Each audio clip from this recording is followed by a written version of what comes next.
ஆண்டவர் இயேசு கிறிஸ்துவில் மிகவும் பிரியமான சகோதர சகோதரிகளே, அன்பார்ந்த குழந்தைகளே, அருள் சகோதரிகளே, அருள் பணியாளர்களே, நம்முடைய கிறிஸ்தவ மதத்தின் மிக முக்கியமான பெருவிழா ஆண்டவர் வெற்றி வீரராய் உயிர்த்தெழுந்த பெருவிழா.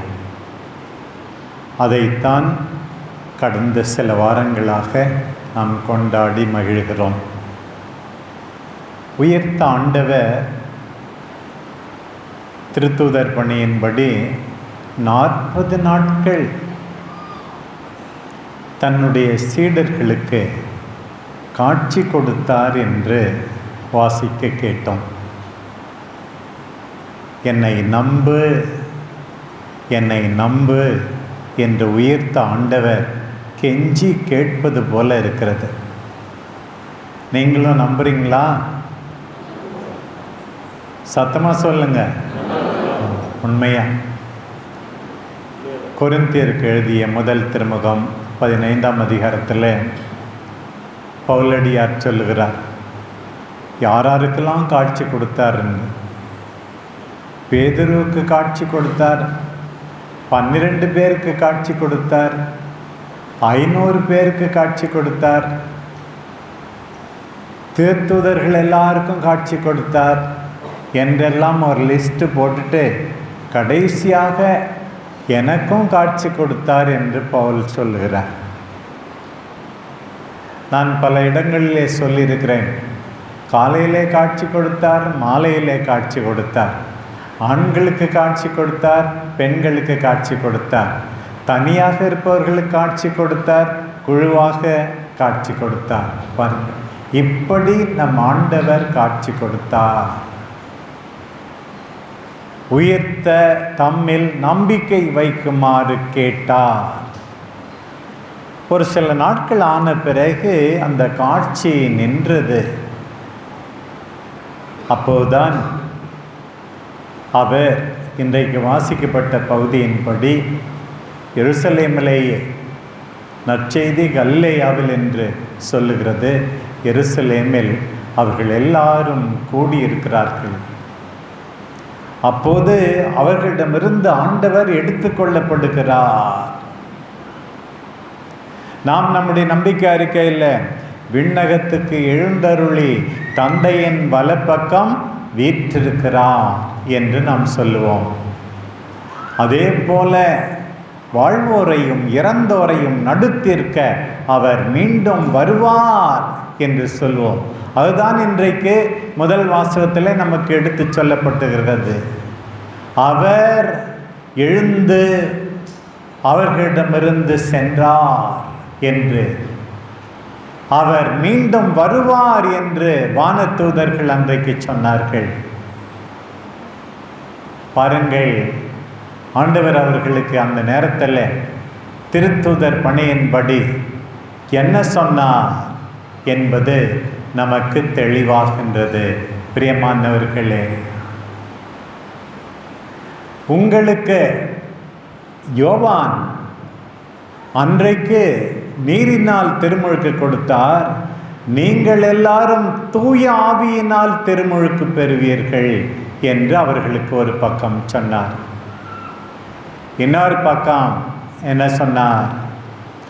நீங்கள் போய் எல்லா இடங்களிலும் சாட்சியாயிருக்க வேண்டும்.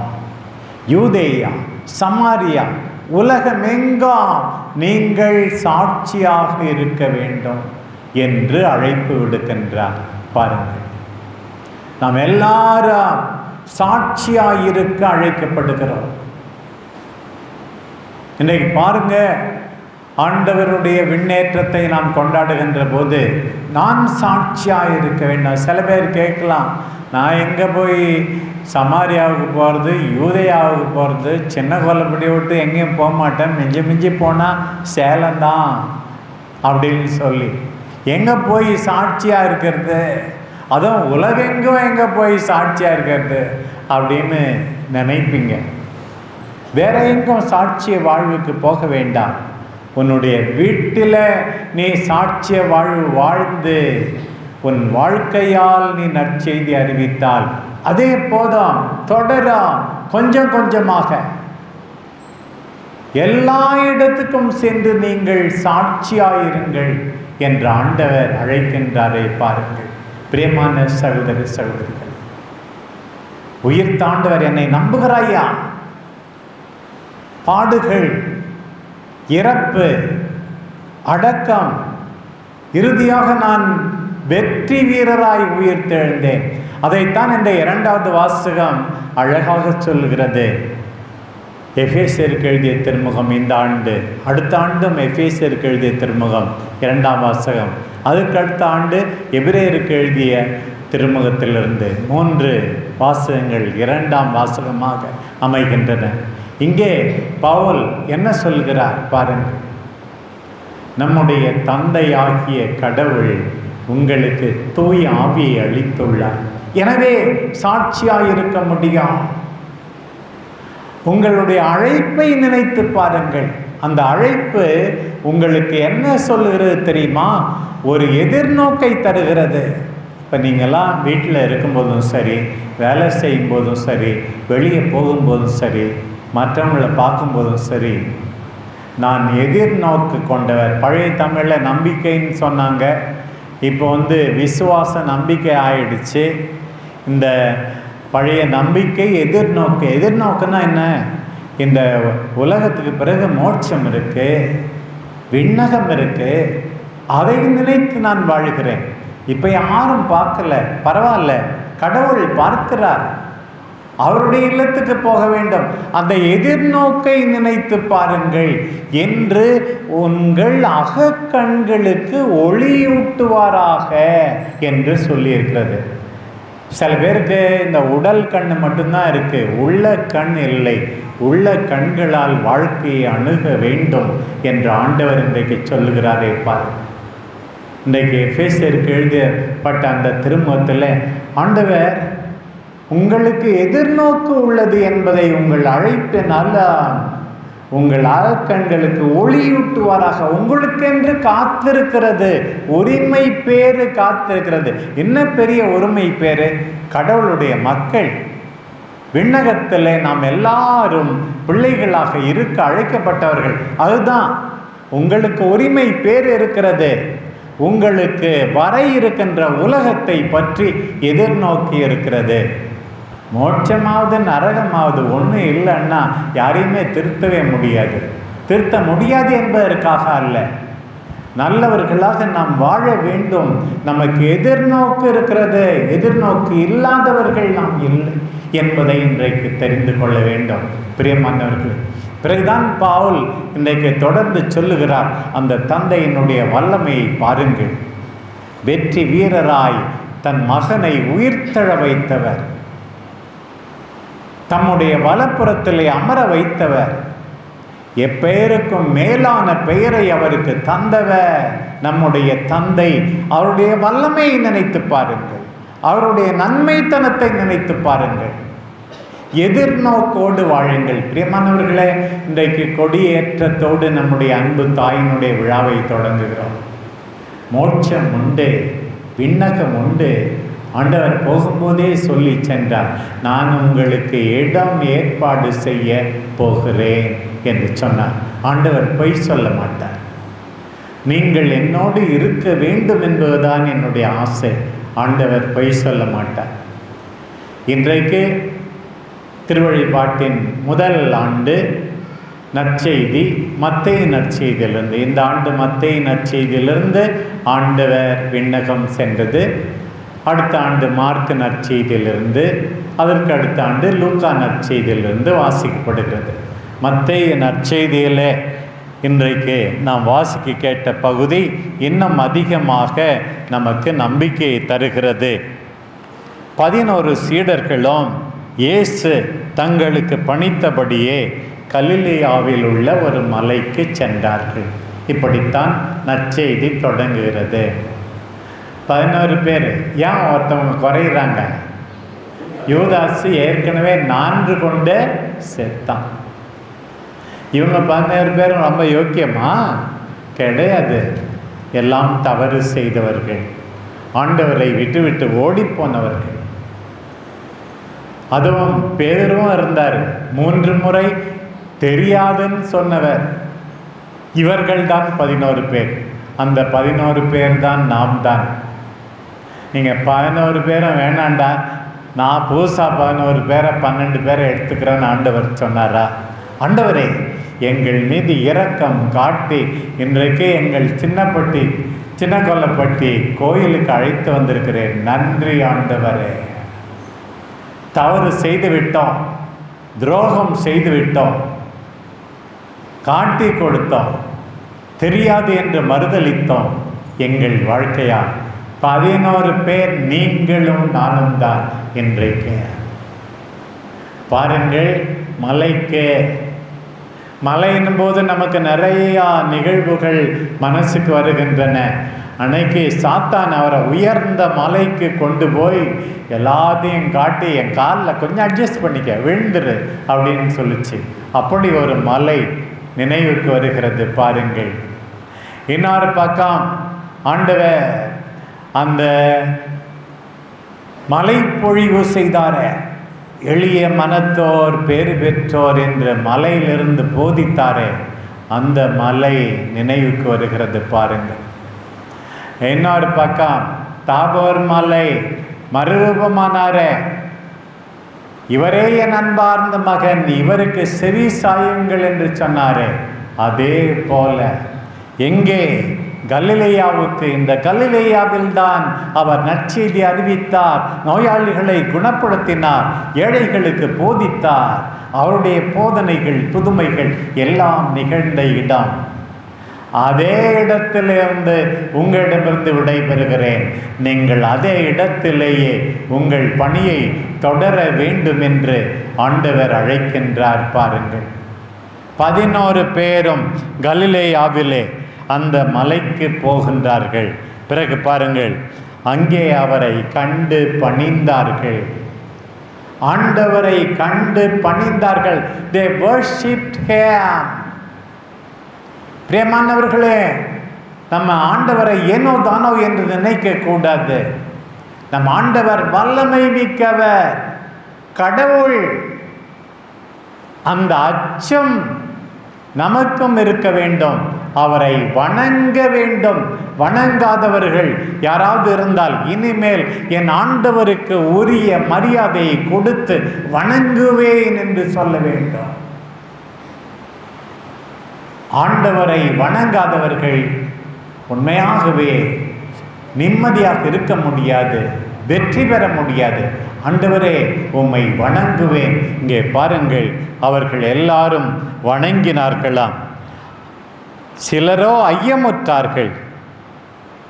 அதே நேரத்தில் கொஞ்சம் கலக்கம், பயம், சந்தேகம் இருக்கத்தான் செய்தது. ஐயமும் வழிபாடும் சில நேரத்தில் இணைந்து தான் போகிறது. இன்னும் முழுமையாக அவர்கள் நம்பவில்லை, பயப்பட்டார்கள். பிறகு பாருங்கள், அப்போது அவர்களை இயேசு அணுகி,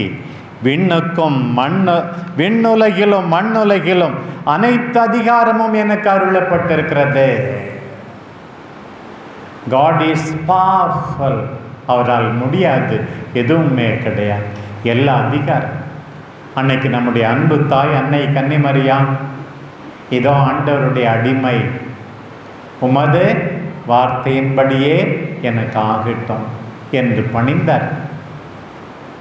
எதனால? கபிரியேல் தூதர் ஒரு அடையாளத்தை சொன்னார். கடவுளால் ஆகாதது எதுவும் இல்லை. அதுக்கு என்ன ப்ரூஃப் தெரியுமா? உன்னுடைய உறவினர் எலிசபெத், முதிர்ந்த வயது, மலடி எனப்பட்டவருக்கு அந்த கடவுள் குழந்தையை கொடுத்திருக்கிறார்.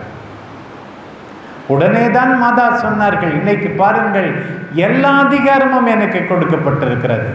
நீ நினைக்கலாம், என்னுடைய அதிகாரம் என்னுடைய வசதியான உறவினர், என்னுடைய நகை, வீடு, பணம், என்னுடைய அழகு, அறிவு என்றெல்லாம் நீ நினைக்கலாம். எல்லாம் குப்பை. ஆண்டவரிடம்தான் எல்லா அதிகாரமும். ஆண்டவரே உம்மை நம்பி இருக்கிறேன், உம்மால் முடியாது எதுவுமே கிடையாது, எல்லா அதிகாரமும் எனக்கு கொடுக்கப்பட்டிருக்கிறது.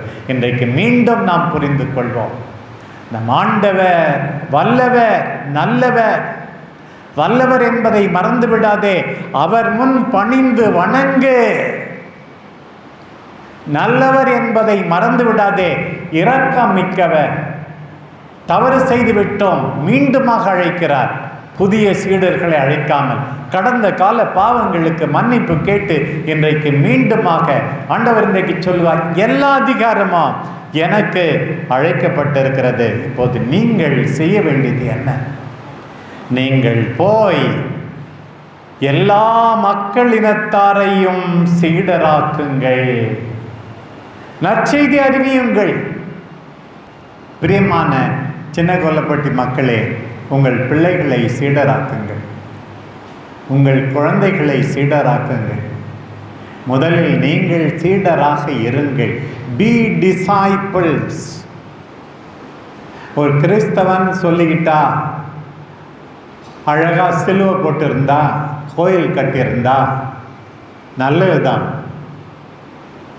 எது உண்மையான மகிமை, பெருமை என்று கேட்டால், உண்மையாகவே சீடராயிருப்பது. சீடர் என்றால் என்ன? அவருடைய வார்த்தையை கேட்டு அதன்படி நடப்பது, அவரை பின்தொடர்வது. ஆண்டவரை பின்தொடருங்கள். இந்த ஒரு வாரம் விழா கொண்டாடுறோம். I want to become a true disciple.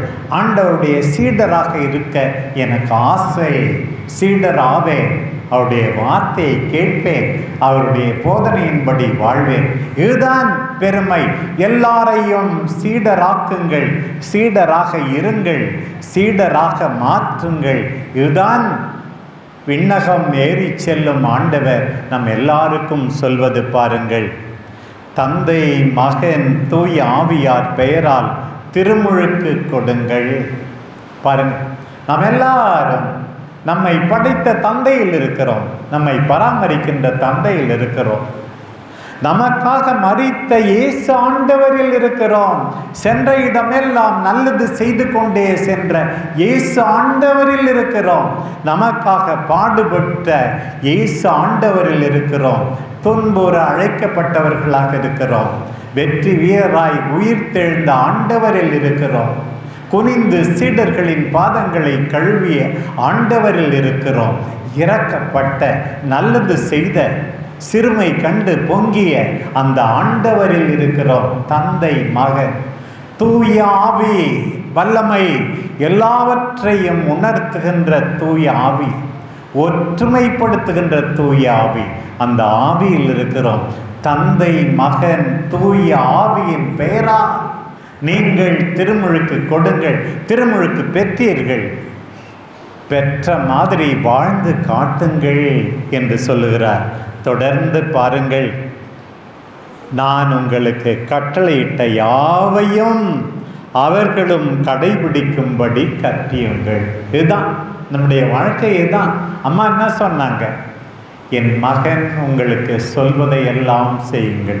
இதைத்தான் உயிர்த்த ஆண்டவர் அன்றைக்கு சொல்லிவிட்டு சென்றிருக்கிறார். நான் உங்களுக்கு கற்பித்த யாவையும் கடைபிடிக்கும்படி கற்பியுங்கள்.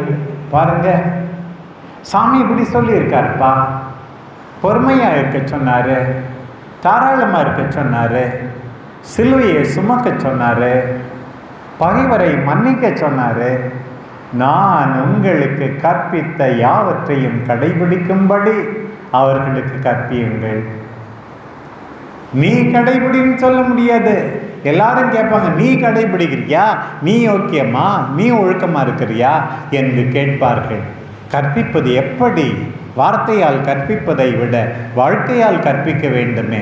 ஆண்டவர் சொல்லி சென்றாரே பாரு, நான் உங்களுக்கு கற்பித்த இந்த ஆலயத்தில் நீங்கள் கேட்கின்ற அருமையான வார்த்தைகளை, விவிலியத்திலே நீங்கள் படிக்கின்ற வார்த்தைகளை, நீங்கள் சிறு பிள்ளையாய் இருக்கும்போதே கற்றுக்கொண்ட மறைக்கல்வியை, நல்ல செய்திகளை கற்பிக்கும்படி ஆண்டவர் நமக்கு கட்டளையிடுகிறார். எல்லாருக்கும் கட்டளையிடுகிறார். பாருங்கள் பிரியமானவர்களே, கடைசியா ஆண்டவர் சொன்னது நமக்கு ஆறுதல் அளிக்கின்றது.